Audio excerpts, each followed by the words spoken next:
세계 민담 이야기 중국편. 항아리 속 빨간 구슬. 아무도 돌봐주는 이가 없는 고아가 있었습니다. 어렸을 때 아버지와 어머니가 세상을 떠나고 자기 혼자서 끝없는 여행을 하고 있었습니다. 어느 날 한 마을까지 오니까 아이들이 성명과를 던지며 놀고 있었습니다. 성명과란 단단한 나무 열매입니다. 이것을 보고 있는 동안 고아도 친구가 되어서 하루 종일 즐겁게 보냈습니다. 마을 어린이들에겐 모두 아버지와 어머니가 있었어요. 저녁이 되었습니다. 햇님이 서산으로 뉘엿뉘엿 넘어가고 있었어요. 아버지, 어머니, 형님, 누나가 아이들을 부르러 왔습니다. 아이들은 모두 집으로 돌아가 버렸습니다. 그러나 고아에게는 부르러 오는 사람도 돌아갈 집도 없었어요. 그는 갑자기 외톨이가 되어 쓸쓸해졌습니다. 해도 지고 주위는 캄캄해졌습니다. 할 수 없이 고아는 근처의 외양간에 들어가서 자기로 하였습니다. 고아는 언제나 이렇게 외양간이나 나무 밑에서 자곤 하였습니다. 고아는 자기의 불행에 대하여 이것저것을 생각하는 동안 점점 마음이 약해졌어요. 나는 아버지도 어머니도 없어. 친구도 돈도 없고 나는 죽는 게 나을지도 몰라. 고아는 마침내 죽을 생각을 하였습니다. 소와 말에 짓밟혀 죽어야겠다고 생각했어요. 고아는 목장으로 가는 넓은 길에 드러누워 있었습니다. 마침 그날은 왕자님, 공주님들이 들놀이를 가기 위하여 이 길을 지나갈 참이었습니다. 왕자님과 공주님들은 고아의 머리와 몸 위를 사정없이 짓밟고 지나갔습니다. 그러나 그중 한 사람, 가장 나이 어린 공주님인 나무디만이 고아를 불쌍히 여겨 살짝 피해서 지나갔습니다. 그러자 오빠인 왕자님과 언니인 공주님들은 하하하, 나무디, 너는 이 더러운 고아에게 시집이라도 갈 작정이니? 하고 놀려대었습니다. 밤에 성에 돌아오자 나무디는 이 일로 임금님과 왕비님에게 야단을 맞았습니다. 이것은 마치 매운 고추로 머리에 상처를 문지르는 격이었어요. 나무디는 이제 도저히 참을 수가 없었습니다. 성을 뛰쳐나가 낮에 본 고아와 함께 살아가기로 결심하였습니다. 이 말을 들은 임금님은 크게 화를 냈어요. 그러다가 녹슨 칼 한 자루와 개 한 마리를 주면서 나가라고 하였습니다. 성을 나온 나무디는 고아와 함께 오두막을 짓고 사이좋게 살고 있었어요. 나무디가 고아에게 다가가 말하였습니다. 오늘은 이 개를 데리고 저쪽 숲속을 다녀와요. 이 개가 멍멍 짖을 때 당신이 개를 불러 개가 돌아오면 그게 무엇든 가지고 와선 절대 안 돼요. 만약 당신이 개를 불러도 돌아오지 않고 계속 짖는다면 어떤 것이라도 좋으니까 가지고 오세요. 고아는 개를 데리고 숲속으로 갔습니다. 점점 숲속 깊숙이 들어갔습니다. 개는 고아보다 훨씬 앞질러 앞으로 달려갔습니다. 잠시 후 개가 멍멍 짖기 시작했어요. 고아가 개를 부르자 개가 곧 돌아왔습니다. 고아는 개를 따라갔어요. 큰 진주가 가득 들어있는 항아리가 있었습니다. 그러나 고아는 나무 뒤가 한 말도 있고 하여 손을 대지 않았어요. 이런 일이 두서너 번 계속되었습니다. 황금이 들어있는 항아리와 은이 들어있는 항아리도 있었지만 모두 그 자리에 두고 왔습니다. 고아는 다시 숲속으로 들어갔어요. 이번에도 개가 멍멍 짖었습니다. 아무리 불러도 개는 돌아오지 않았습니다. 오히려 개는 더욱 요란스럽게 짖어댈 뿐이었어요. 고아가 재빨리 달려가서 보니 큰 나무 위에 구렁이 한 마리가 몸을 돌돌 말고 있었습니다. 그리고 그 구렁이의 입에는 빨간 구슬이 물려 있었어요. 고아는 큰 칼도 도끼도 갖고 있지 않았기 때문에 그가 가지고 있는 것이라고는 나무디가 임금님으로부터 받은 작은 칼뿐이었습니다. 고아는 할 수 없이 작은 칼을 들고 구렁이 쪽으로 다가갔습니다. 그러자 구렁이는 입속에 빨간 구슬을 토해내는 것이었어요. 고아는 그 구슬을 줍자마자 뒤도 돌아보지 않고 마구 뛰어 집으로 돌아왔습니다. 집에 돌아온 고아는 이날 있었던 일을 얘기하고 구슬을 나무디에게 주었습니다.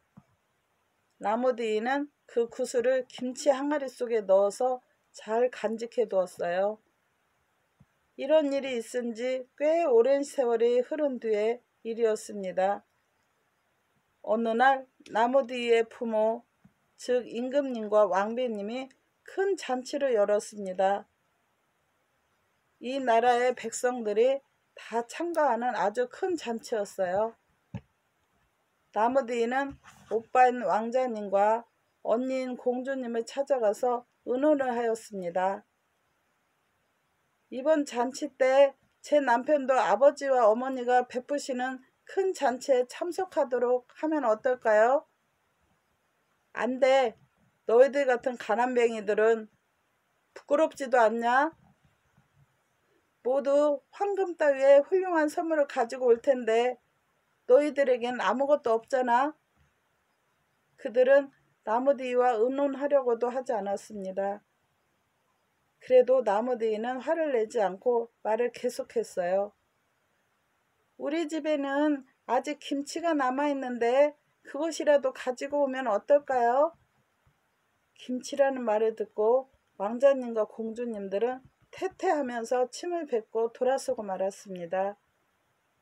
나무디는 집으로 돌아가서 고아인 남편에게 말하였어요. 괜찮아요. 우리들은 가난해서 옷도 남루하지만 이웃집에 가는 것도 아니고 아버지 어머니에게 가는 것이니까 괜찮아요. 이 김치 항아리를 짊어지고 다녀오세요. 고아는 마음이 내키지 않았으나 나무디가 권하는 바람에 하는 수 없이 김치 항아리를 짊어지고 떠났습니다. 성 안으로 들어가는 길목으로 들어서자 멋진 옷을 입은 사람들과 마차들로 몸도 제대로 움직일 수가 없었어요. 고아는 자기의 초라한 꼴과 김치 항아리를 맨 모습에 지쳐서 성 앞에 절간까지 왔을 때 어떡하면 좋지? 하고 생각하면서 그 자리에 풀썩 주저앉고 말았습니다.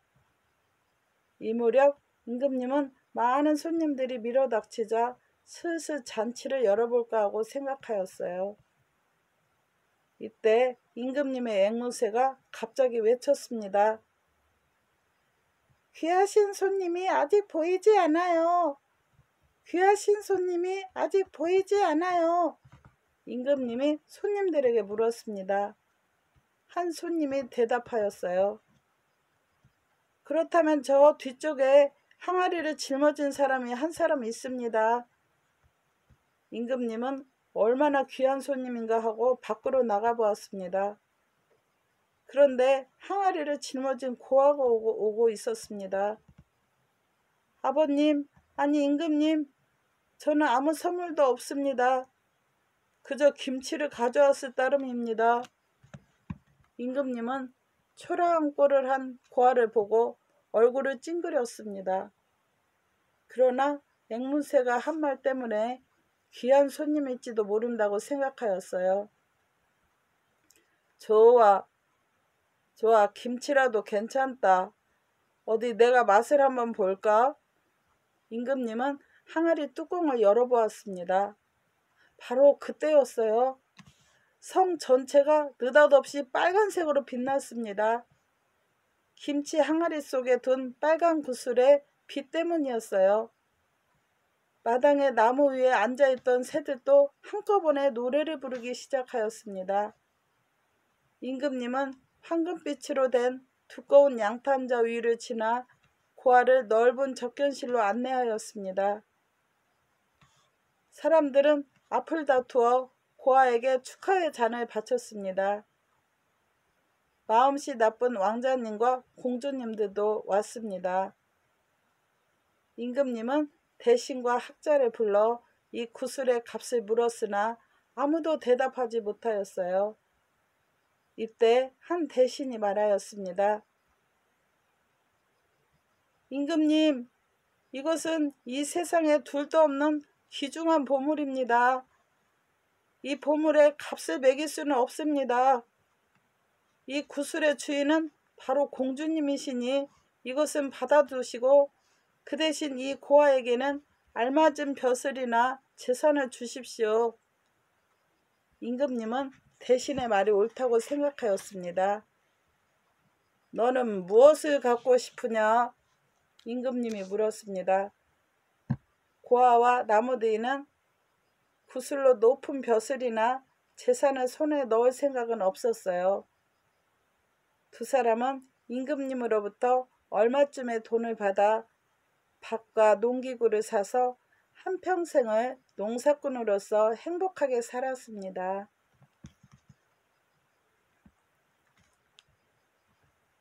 되살아난 흑접파 마을. 윈난성 남쪽 국경 가까운 곳에 흑접파라고 하는 마을이 있었습니다. 이곳에 눈족 사람들이 살고 있었어요. 그런데 이 땅은 매우 기름진 땅이라 마을 사람들은 이곳을 산속의 주옥이라고 불렀습니다. 흑접파 마을은 갖가지 빛깔의 꽃들이 피어있는 산과 산 사이에 가로누워 있는 평평한 땅이었습니다. 이 마을에는 눈족 사람들의 나무로 만든 집들이 줄지어 있었습니다. 그리고 마을 둘레에는 소나무, 잣나무, 대나무, 종려나무, 파초 등으로 둘러싸여 있었습니다. 이 평평한 곳으로 이행강 냇물이 둘로 갈라져 흐르고 있었습니다. 남과 북의 높은 산으로 둘러싸인 흑접파 마을은 폭 30리, 동쪽과 서쪽 100리 남짓한 평지이고 가느다란 나무통 같은 모양을 하고 있었기 때문에 사람들은 평지라고 부르기도 하지만 통지라고 부르기도 하였습니다. 이곳은 또 날씨가 매우 더워서 근처 산 위의 사람들은 속옷을 입고 있는 겨울에도 이곳 사람들은 홑옷을 입고 지낼 정도입니다. 기온이 높고 물도 많아서 어떤 농사도 잘 됩니다. 왜 이곳이 이렇게 더운지, 왜 이행강 산에서 물이 자꾸만 흘러나오는지에 대해서 이런 이야기가 전해오고 있었습니다. 어느 해 가을 추수 때의 일이었습니다. 해가 지자 어른들은 화롯가에서 세상 돌아가는 이야기를 하고 있었어요.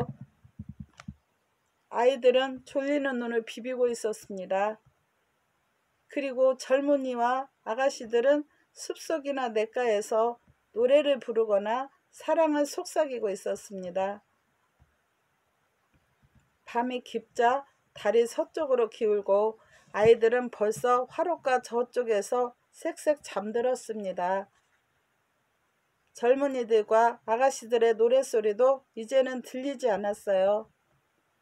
한밤중이 되었습니다. 갑자기 하늘에 빨간 별똥별이 나타나더니 쾅 소리를 내며 터져버렸습니다. 평화스럽던 마을은 삽시간에 지옥이 되고 말았어요. 집은 모두 타버렸고 숲의 나무와 꽃들도 모두 불타버렸습니다. 사람들의 울부짖는 소리가 불길 속에서 울려 퍼졌습니다. 말, 소, 염소 같은 가축은 불바다로 뛰어다니다가 차례로 쓰러졌습니다. 이러한 재난에서 살아남은 사람은 산기슭에서 놀던 젊은이들 서너 쌍뿐이었습니다. 젊은이들은 골짜기를 바라볼 수 있는 바위산으로 달아났습니다. 날이 새고 꼬박 사흘밤이 지난 뒤에야 불이 꺼졌습니다. 골짜기에서 뜨거운 바람이 휘몰아쳤습니다. 이제 여기서는 살 수가 없었어요. 젊은이들은 500리쯤 떨어진 산에 오두막을 짓고 살았습니다. 곧 아이들이 태어났습니다. 그런데 이 자갈밭 산에서 산다는 것은 여간 힘든 일이 아니었습니다. 그렇다고 고향으로 돌아갈 수도 없는 일이었습니다. 흙저파 마을의 숲도 나무도 새카맣게 타버렸고 흙마저 새카맣게 되어 있었습니다. 그리고 말라붙은 강에는 뜨거운 바람만 불고 있었어요. 어느 해 자갈밭 산에 심한 가뭄이 들었습니다. 8월, 9월에 비라고는 한 방울도 내리지 않고 연못의 물도 다 말라버렸어요. 땅바닥은 거북등처럼 갈라지고 나뭇잎도 작물도 모두 말라 죽었습니다. 이 마을에 이행강이라는 젊은이가 어머니와 둘이서 살고 있었어요. 이행강은 이웃의 로잉이라는 아가씨와 연애 중이었는데 둘이는 결혼을 할 작정이었습니다. 어느 날 이행강은 대나무로 만든 멜대를 치고 멀리 떨어진 곳으로 물을 기르러 갔습니다. 이행강이 물을 기러오는 길가의 밭 작물과 풀들은 모두 말라 죽어 있었어요. 흙을 한 줌 만져보니 바삭바삭 가루처럼 되었습니다. 겨울이 되면 무엇을 먹을까 하고 걱정을 하면서 마을 어귀로 들어섰습니다. 이행강이 물을 기러 왔어요. 로우잉이 마중을 나왔습니다. 두 사람은 어깨를 나란히 하여 집으로 돌아왔습니다. 이행강이 어머니와 로우잉의 아버지에게 물을 드렸습니다. 두 사람은 더러운 물을 맛있게 꿀꺽꿀꺽 마셨어요.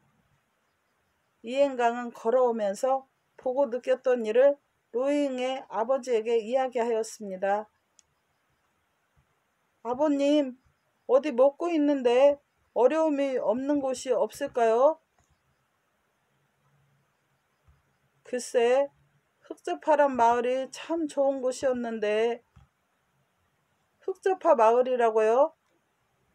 그곳은 흙까지도 새카맣게 타버린 곳이 아닙니까?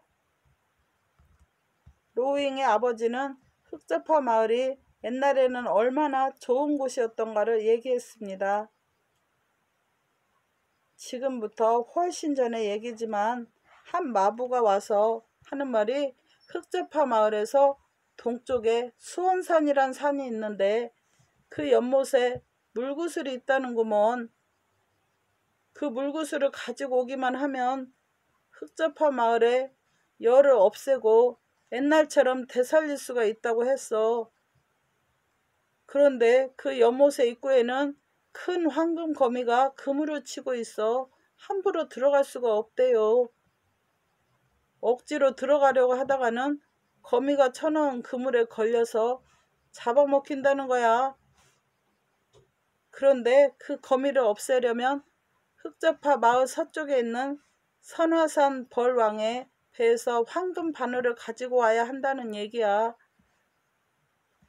이 얘기를 듣고 젊은이 두 사람이 물구슬을 가지러 갔었지만 영영 돌아오지 않았어.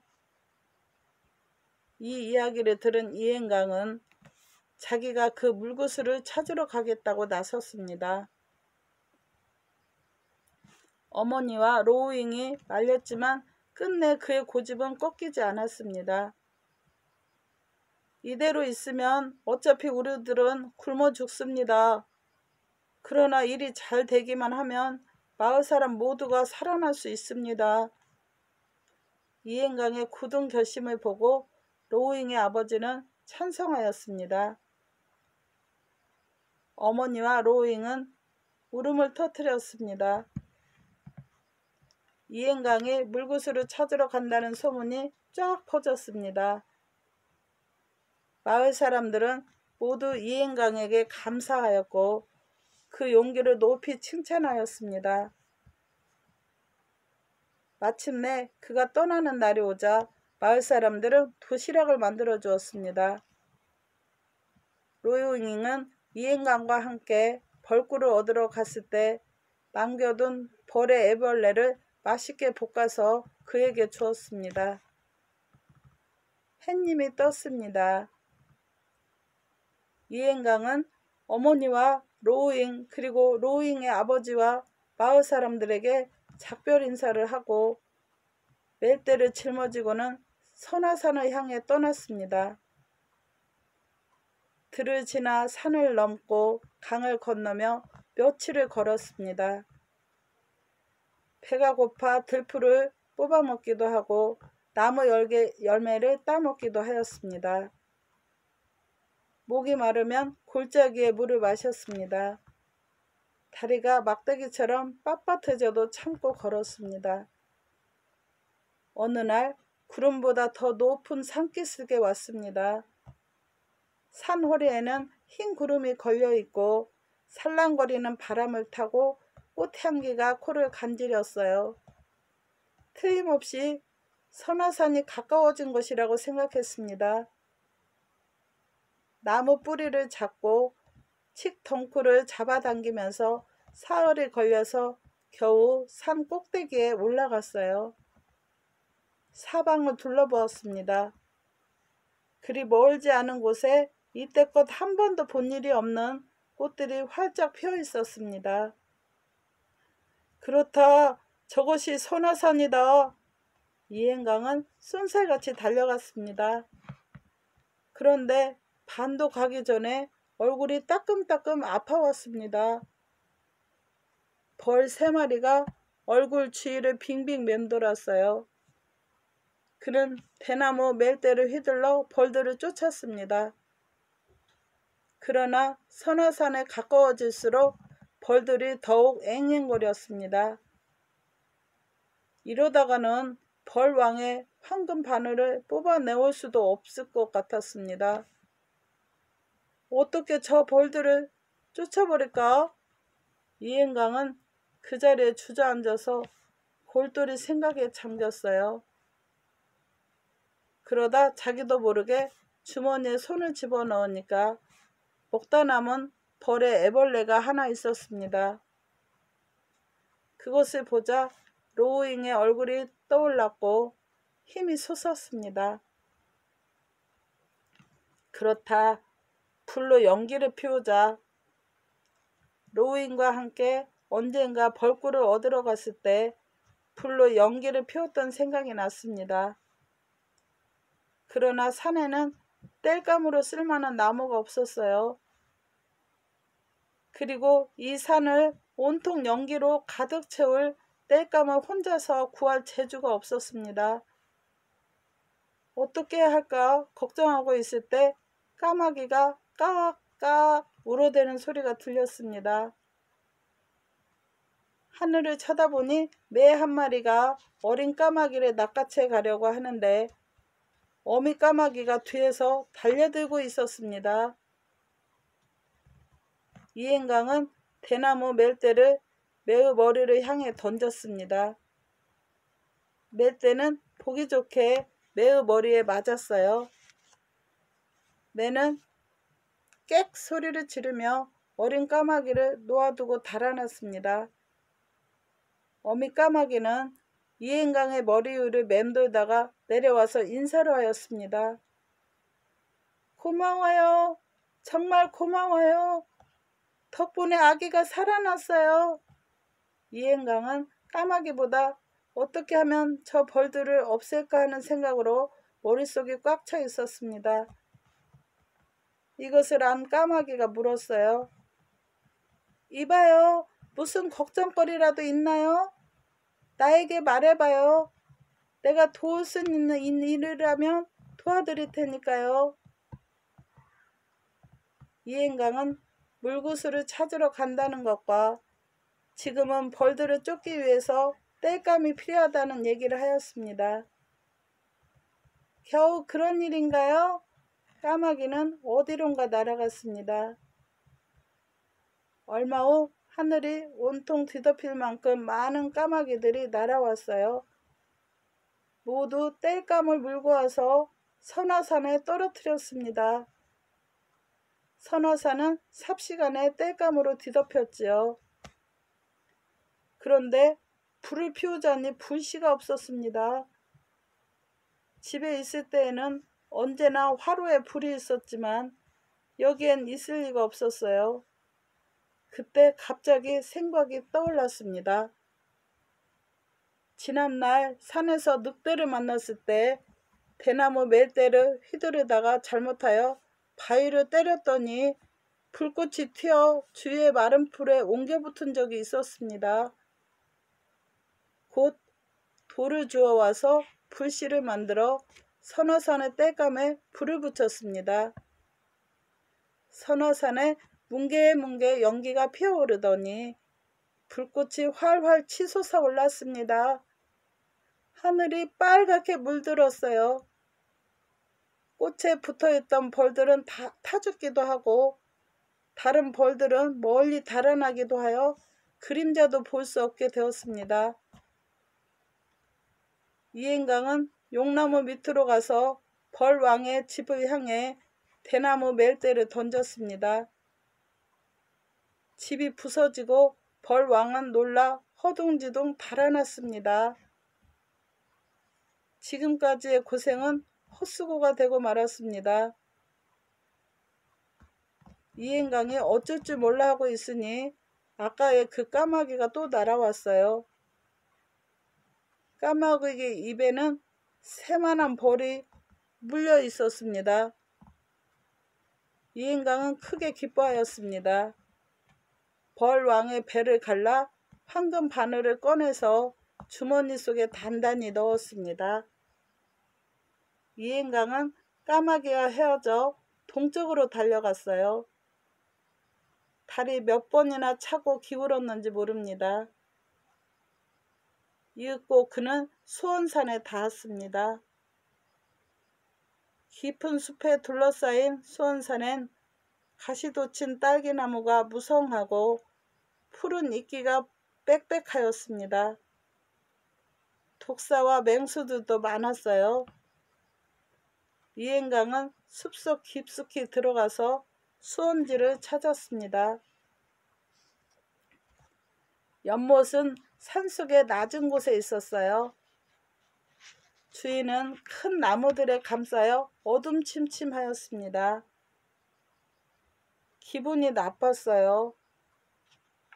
연못 입구에는 황금거미가 커다란 거미줄을 치고 웅크리고 앉아 있었습니다. 연못 바닥에는 샘이 있었어요. 푸른 구슬 같은 물방울이 보글보글 솟아오르고 있었습니다. 연못 가까이 간 이행강은 차디찬 바람에 몸을 움츠렸습니다.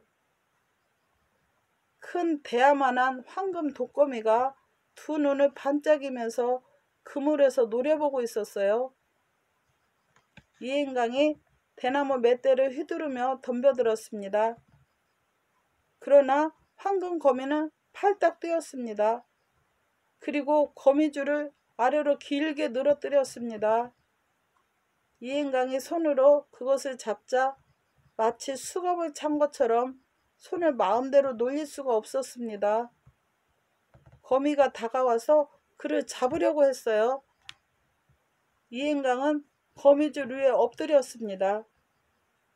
그리고 손가락 끝으로 주머니 속에서 황금 바늘을 꺼냈습니다. 그리고 달려드는 황금 거미를 향해 푹 찔렀어요. 바늘은 황금 거미의 눈에 박혔습니다. 거미는 아픔을 참지 못하고 물속으로 떨어지고 말았습니다. 이행강의 손도 이제 풀렸습니다. 그물에서 벗어난 이행강은 연못 밑바닥에 물구슬을 찾으러 갔습니다. 샘 속에 손을 넣어 찾아봐도 아무것도 잡히는 것이 없었어요. 물이 어찌나 찬지 몸이 움츠러들었습니다. 주위를 둘러보니 옆쪽에 흰 모래 속에서 반짝거리는 빛이 보였습니다. 파릇파릇한 구슬이 빛나고 있었어요. 손으로 건지니 너무 차가워서 온몸이 얼어버릴 것 같았습니다. 급한 나머지 구슬을 입안에 집어넣었습니다. 그 순간 입술을 움직일 수가 없었어요. 숨을 쉬려고 하다가 그만 구슬을 삼켜버리고 말았습니다. 위도, 장도, 폐도, 심장도 모두 얼어붙을 것만 같았어요. 피도 흐르지 않는 것 같았습니다. 이행강은 그만 그 자리에서 쓰러지고 말았습니다. 이행강이 정신을 차렸을 때에는 지금까지의 이행강이 아니라 거인이 되어 있었습니다. 키도 크고 온몸에는 힘살이 울퉁불퉁하였습니다. 저 깊은 수온지도 이행강의 무릎까지밖에 안 찹니다. 이행강이 입을 열면 엄청난 물이 쏟아져 나옵니다. 이행강은 고향 생각을 하고는 서둘러 발길을 재촉하였습니다. 이행강이 손을 흔들기만 하면 나무도 풀도 다 쓰러집니다. 올 때는 오랜 시간이 걸려 고생했지만 지금은 힘 안 들이고 넘을 수 있었어요. 얼마 후 흑접하 마을 동쪽에 큰 산까지 왔습니다. 배가 불러 오더니 아프기 시작했어요. 산 위에서 입을 벌렸습니다. 입에서 물이 샤샤 하는 소리를 내며 쏟아져 나왔습니다. 이 물이 흑접하 마을로 흘러들어갔습니다. 이날 자갈밭 산의 사람들은 흑접하 마을 쪽으로 홍수가 밀려가는 소리를 들었습니다. 흑접하 마을의 하늘에는 안개가 자욱하였습니다. 주위 산에도 큰 비가 내렸습니다. 사흘 낮, 사흘 밤을 줄창 비가 내렸어요. 마침내 비가 그쳤습니다. 안개도 거쳤어요. 흑접하 마을의 뜨거운 안개도 거쳤습니다. 흑접하 마을의 뜨거운 공기는 사라지고 이제 알맞게 따뜻하게 되었습니다. 마을 사람들은 조심조심 하면서 흑접하 마을로 갔습니다. 동쪽 산에서 맑고 깨끗한 물이 흘러내려오고 있었습니다. 물길을 따라 산으로 올라가 봤어요. 이행강의 몸은 바위로 변해 있었습니다. 이행강의 입에선 계속 물이 철철 흘러나오고 있었어요. 이때부터 눈족 사람들은 이 산을 이행강산, 이 냇물을 이행강 냇물이라 부르게 되었습니다. 마침내 많은 사람들이 다시 흑접하 마을로 옮겨왔습니다. 1년 내내 푸르른 나무들이 생겼습니다. 그리고 주위에는 아름다운 꽃들이 피었어요. 새들도 노래를 부르고 있습니다. 타버린 흙들도 지금은 기름진 흙으로 바뀌었습니다. 흑접하 마을 사람들은 다시 옛날처럼 행복하게 살았습니다. 그러나 이행강을 잃어버린 로우잉이 그 후 어떻게 되었는지는 전해지지 않고 있습니다.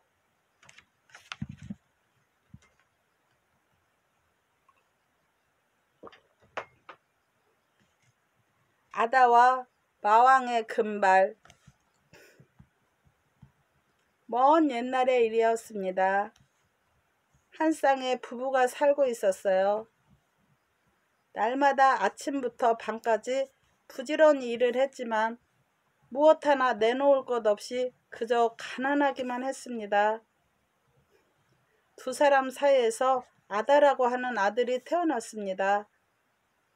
아다가 태어났을 때 마을 사람들은 이 아이는 행운의 별을 타고난 아이다 라고 말하였습니다. 또 어떤 예언자는 이 아이는 18살 때 가장 아름다운 공주님과 결혼할 것이다 라고 예언하기도 하였습니다. 아다가 태어난 지 얼마 되지 않았을 때 국왕은 나라 안의 형편을 살피기 위해 행상을 하는 사람으로 변장하고 이리저리 돌아다녔습니다. 그런데 국왕은 이 마을에 왔다가 마을 사람으로부터 아다라는 사내 아이가 태어났다는 것과 18살 때 그가 공주님과 결혼하게 될 것이라는 소문을 들었습니다. 가난뱅이의 아들이 자기의 아름다운 공주와 결혼하게 될 것이라는 소문은 국왕의 기분을 언짢게 하였습니다. 어떻게 하지 않으면 안 되겠구나. 국왕은 혼자 이렇게 중얼거리고는 아다의 집을 찾아가서 아기를 팔라고 하였습니다. 아다의 부모는 행운의 별을 타고난 이 아이를 팔기가 싫었어요. 그래서 몇 번이나 거절했습니다. 그래도 행상하는 장사꾼으로 변장한 국왕은 끈덕지게 졸랐습니다. 가난한 처지에서 이 아이를 아무 탈 없이 잘 기를 수 있느냐고 물었습니다. 아이의 부모는 이 물음에 자신이 없었습니다. 생각 끝에 그들은 자기 아이를 팔기로 승낙하였습니다. 국왕은 아이를 사서 가다가 몰래 나무 상자 속에 넣고 말에 실어 길을 떠났습니다. 넓은 사막을 지나 초원을 넘어 큰 강가까지 왔습니다. 국왕은 나무 상자와 함께 아이를 강물에 버렸습니다. 국왕은 물결에 떠내려가는 나무 상자를 보고 마음속으로 만족스럽게 중얼거렸어요. 내 공주하고 결혼한다고? 아다는 나무 상자 속에서 물결을 타고 흘러갔습니다. 이상하게도 누가 밑에서 떠받치고 있는 것처럼 흔들리지도 않고 가라앉지도 않았습니다. 이렇게 흘러서 어느 물레방앗간에 닿았어요. 방앗간 주인이 그 나무 상자를 끌어올렸습니다. 뚜껑을 열어보니 살결이 뽀얗고 살이 통통하게 찐 아이가 방글방글 웃고 있었습니다. 방앗간집 부부는 마침 아이가 없었기 때문에 하늘이 내려준 아이라고 생각하면서 기르기로 하였습니다. 하루하루가 달리는 말처럼 잽싸게 지나갔습니다. 한 달 한 달이 화살처럼 달려 지나갔어요. 1년 또 1년이 물처럼 흘러갔습니다. 아다가 방앗간 부부에게 온 지 18년 세월이 지났습니다. 아다는 눈, 코가 잘 생겼을 뿐만 아니라 어깨가 딱 벌어진 젊은이였습니다. 아다를 만난 사람은 누구나 그를 좋아하였습니다. 그해 어느 날 국왕은 또 나라 안을 살피러 길을 떠났습니다. 방앗간 앞에서 우연히 아다를 만났습니다. 국왕은 바로 이 젊은이가 옛날에 자기가 사서 버린 아이라는 것을 알지 못하였습니다. 아다가 너무나 훌륭한 젊은이였기 때문에 국왕은 믿어지지가 않아서 부부에게 이 젊은이가 당신네들의 아들이요? 하고 물었습니다. 방앗간 부부는 아다를 주어서 기르게 된 내력을 하나부터 열까지 다 이야기해 주었습니다. 국왕은 순간 번쩍하고 생각나는 일이 있었어요. 참 훌륭한 아들이요. 이 젊은이에게 왕궁까지 편지를 전해주게 하오. 국왕이 이렇게 말하자 두 부부는 매우 기뻐하면서 좋다고 하였습니다. 아다는 국왕의 편지를 가지고 말을 타고 왕궁으로 달려갔습니다. 그 편지에는 이렇게 쓰여 있었어요. 이 편지를 가지고 가는 젊은이가 왕궁에 도착하거든 즉시 죽여버려라. 내가 돌아갈 때까지 모든 일을 잘 처리하도록. 아다는 자기가 가지고 가는 편지의 내용도 모르고 부지런히 말을 몰았지만 왕궁이 보이지 않았어요. 아무래도 길을 잘못 든 것이 틀림없다고 생각하였습니다. 날도 저물어 버렸습니다. 들판 저 멀리 불빛이 반짝거렸어요. 아다는 그 집 앞으로 가서 탕탕 문을 두들겼습니다. 백발 할머니가 나왔습니다. 할머니, 길을 잃었으니 하룻밤만 묵고 가게 해주십시오. 묵고 가게 해주고 싶지만 이 집은 산 도둑들의 소굴이라오. 그들이 오면 혼쭐이 날 것이니 어서 다른 곳으로 가보오. 그러나 아다는 몹시 지쳐 있었고 산 도둑들에게 빼앗길 만한 물건도 갖고 있지 않았기 때문에 거듭 할머니에게 졸랐습니다. 그럼 할 수 없지요. 할머니가 들어오라고 하였습니다.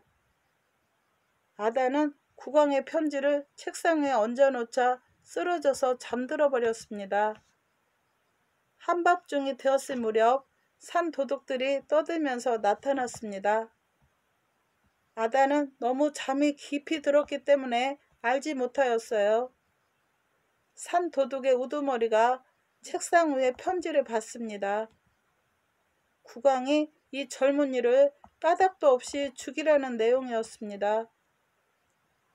산 도둑의 우두머리는 진작부터 국왕을 미워하고 있었기 때문에 붓을 들고는 이 젊은이가 왕궁에 닿으면 당장 공주와 결혼을 시켜라. 내가 돌아갈 때까지 모든 일을 잘 처리하도록 이라고 썼습니다. 그런 뒤에 이 편지를 원래의 봉투 속에 넣어두었습니다. 그리고 아다는 그냥 자게 내버려 두었습니다. 아다가 하룻밤을 자고 일어나 보니 집엔 할머니 한 사람밖에 없었어요. 편지도 어젯밤에 놓아둔 곳에 그대로 있었습니다. 아다는 할머니에게 고맙다는 인사를 한 다음 왕궁을 향하여 말을 몰았습니다. 아다는 왕궁에 닿았습니다. 왕비가 아다의 편지를 받아서 펴보았습니다. 공주와 결혼시켜라. 왕비는 편지를 들고 온 젊은이를 보았습니다. 아주 훌륭한 젊은이였어요. 첫눈에 마음에 들었습니다. 그래서 왕비는 부랴부랴 공주와 젊은이를 결혼시켰습니다. 반달쯤 지나서 국왕이 돌아왔습니다. 그런데 죽었어야 할 아다가 공주와 결혼하여 왕궁에서 행복하게 살고 있는 것이 아니겠습니까? 국왕은 화가 치밀어 올랐습니다. 그냥 둘 수 없다고 생각했어요.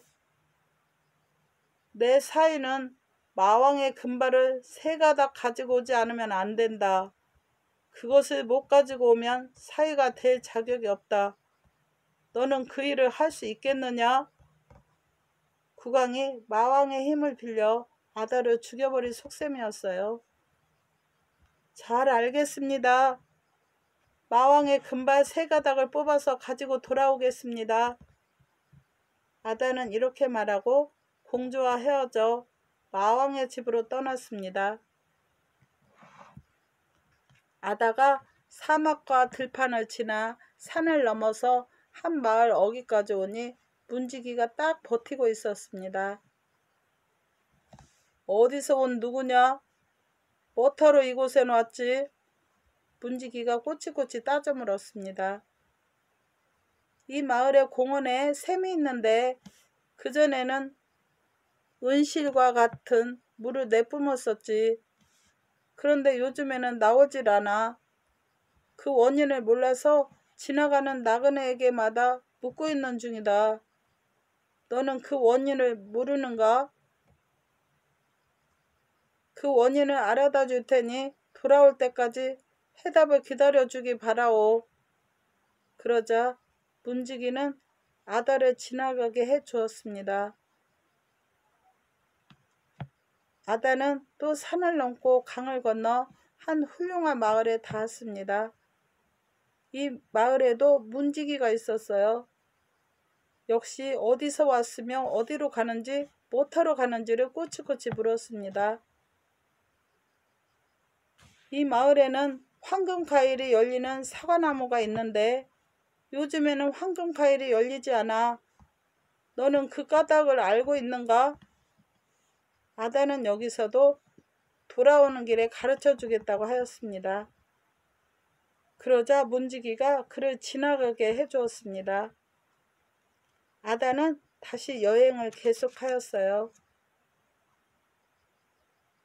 77개의 들판과 77개의 사막을 가로지르고 77개의 산을 넘고 77개의 강을 건넜습니다.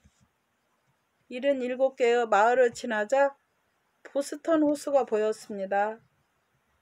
이 호수를 건너지 않으면 마왕이 있는 곳으로 갈 수가 없습니다. 이 호수에는 늙은 뱃사공이 있었습니다. 뱃사공은 아다에게 어디서 왔으며 어디로 뭐하러 가는지를 낱낱이 물었습니다. 나는 몇십 년 동안 이곳에서 뱃사공 노릇을 하고 있는데 이젠 나이를 너무 많이 먹었어. 그만두고 싶은데 대신 일할 사람이 없구나. 내가 언제까지 일을 해야 할지 알아다 주겠니? 아다는 여기서도 돌아올 때 말해주겠다고 약속하였습니다. 아다는 보스턴 호수를 건너고 기나긴 떨기나무 숲을 지나 겨우 마왕의 집에 도착하였습니다.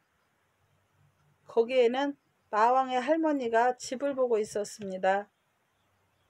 할머니는 마왕과 달리 매우 친절하였습니다. 할머니는 아다가 퍽 마음에 들었어요. 아다가 그곳에 온 목적, 도중의 고생담, 마을의 문지기들과 호수의 뱃사공들이 묻던 말을 하자 할머니는 아다를 위해서 무슨 일이든지 다 해주겠다고 대답했습니다. 그런데 마왕의 금발을 뽑는 일은 무척 어렵다오. 젊은이가 마왕을 잘못 건드리는 날에는 돌이킬 수 없는 일이 벌어지고 말아. 젊은이, 우선 개미가 되어 내 소매자락에 숨어 있어요. 이리하여 할머니는 아다를 개미로 둔갑시켜 자기 옷 소매자락에 숨겨주었습니다. 이윽고 해가 지자 해오리 바람을 타고 마왕이 돌아왔습니다. 방 안으로 들어선 마왕은 사람 냄새가 나는군 하며 방 안 구석구석을 뒤지기 시작하였습니다. 무슨 소리를 하고 있는 거냐? 내가 집을 지키고 있었는데 누가 함부로 들어오겠느냐? 조금 전에 막 방 안을 다 치웠는데 또 어지럽히다니. 할머니가 이렇게 말하자 마왕도 찾는 것을 그만두고 옆으로 퍽 쓰러지더니 드르렁 드르렁 코를 골면서 잠들어 버렸습니다. 할머니는 마왕의 옆자리에 누워있다가 슬그머니 마왕의 머리카락 한 가닥을 쑥 뽑았습니다. 아이고 아파. 할머니 뭘 하는 거예요? 마왕은 너무 아파서 눈을 번쩍 떴습니다. 아, 꿈을 꾸다가 그만 나도 모르게 내 머리카락을 잡아당긴 모양이구나. 참 그런데 어느 마을에서 은시처럼 샘물이 솟아났는데 요즘은 안 나온다더구나. 왜 그러지? 그건 샘 밑에 두꺼비가 들어있기 때문이죠. 두꺼비를 꺼내서 잡아 죽이면 물이 나올 거예요. 마왕은 이렇게 대답하고는 다시 잠들어 버렸습니다. 점점 시간이 흘러갔습니다. 마왕이 코를 고며 자고 있는 것을 본 할머니는 또 마왕의 머리카락을 한 가닥 뽑았습니다. 아, 할머니, 도대체 왜 이러지요? 또 꿈을 꾸다가 그만. 그런데 어느 마을에 황금 사과가 열렸는데 요즘은 왜 그런지 열리지를 않는다더구나. 그 사과나무 뿌리에 쥐가 있어요. 뿌리를 갉아먹고 있는 쥐를 없애버리면 돼요. 다시 시간이 지났습니다. 마왕이 또다시 코를 골고 있을 때 할머니는 재빨리 세 가닥째의 금발을 뽑았습니다. 아야, 또 내 머리카락을 뽑다니. 미안. 또 꿈을 꾸었단다. 보스턴 호수의 뱃사공이 교대할 다른 사람이 없어 울고 있더구나. 곧 빨간 옷을 입은 사람이 와서 교대할 거예요. 그렇게 되면 그 할아버지는 조용히 쉬게 되겠지요. 마왕은 이렇게 말하고 잠들었습니다. 아침까지 편안하게 잔 다음 날이 새자 마왕은 또 해오리 바람을 타고 어디론가 사라져 버렸습니다. 할머니는 개미가 된 아다를 본래대로 바꿔주고 세 가닥의 머리카락을 주었습니다. 아다는 고맙다고 몇 번이나 절을 하였습니다. 아다는 왔던 길로 돌아왔습니다. 그는 뱃사공에게 사과나무 마을의 문지기에게도 은샘물의 마을 문지기에게도 마왕에게 들은 대로 다 말해주었습니다. 이리하여 황금 사과나무에선 먼저대로 황금 사과가 열렸고 은실의 샘물도 그전처럼 솟아났습니다. 오랜 여행 끝에 아다는 공주의 곁으로 돌아왔습니다. 세 가닥의 금발을 공주에게 보이자 공주는 무척 기뻐하였습니다. 국왕도 더 이상 구실을 댈 수가 없었어요. 끝으로 아다가 국왕에게 말하였습니다. 마왕을 찾아가는 길에 보스턴 호수가 있었습니다. 거기에는 이 세상에서 볼 수 없는 보물이 많이 있었습니다. 그러나 이것은 국왕폐하께서 빨간 옷을 입고 가지 않으면 손에 넣을 수가 없습니다.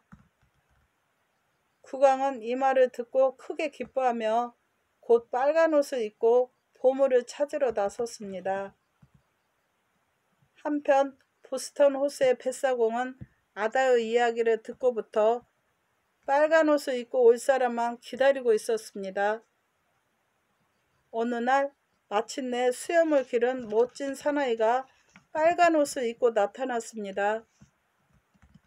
뱃사공은 그 사람에게 자기의 노를 지어주었습니다. 그 사람이 노를 잡자 노는 도무지 그의 손에서 떨어질 줄을 몰랐습니다. 이리하여 뱃사공 할아버지는 겨우 집에서 편히 쉬게 되었습니다. 그러나 국왕은 두 번 다시 왕궁으로 돌아오지 않았습니다. 들어주셔서 감사합니다. 항상 편안하시고 행복하세요. 구독과 좋아요는 격려가 됩니다.